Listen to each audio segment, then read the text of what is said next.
Hi, my name is Sonia Nagar, and I'm a partner at Pritzker Group Venture Capital.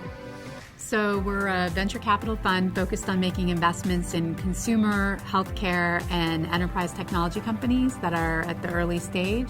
So our sweet spot is writing $5 to $6 million checks into companies that have some product market fit and are looking for capital to scale. So venture capital is a really funny industry in that we are investing in a lot of early stage companies, and the success rate of early stage companies is not 100%. So a number of the companies that we invest in are not going to make it. And for me as a former operator, I find that I get very invested in the companies that I put money into, both financially as well as emotionally. And so the biggest adjustment for me has been helping founders through the really tricky times, and then also just the understanding that not every company is going to make it.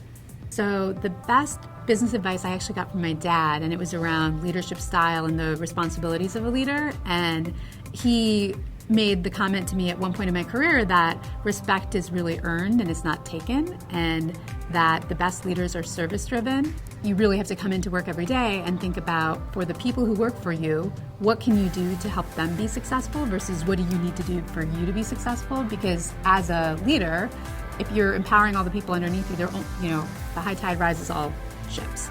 So it really comes down to the people, and you find that, and this is a pretty common saying, A players attract other A players and B players will hire C players. And so for the companies that I see have built the strongest culture, you see this high bar for performance and high bar for talent and hiring, and CEOs that are just really great at attracting and retaining talent.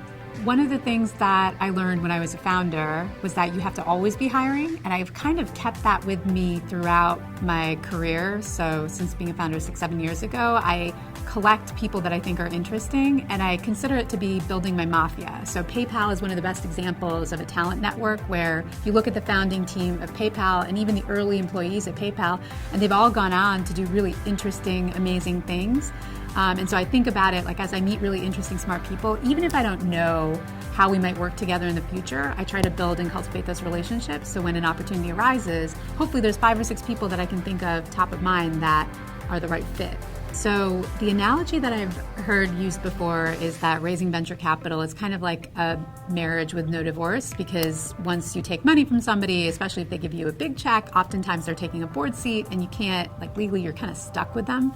And so culture is a big deal. You want to make sure that there's mutual respect and that, mutual value can be created on both sides of the table. And so there's definitely an element of trying to figure out whether you're the right fit for an investment.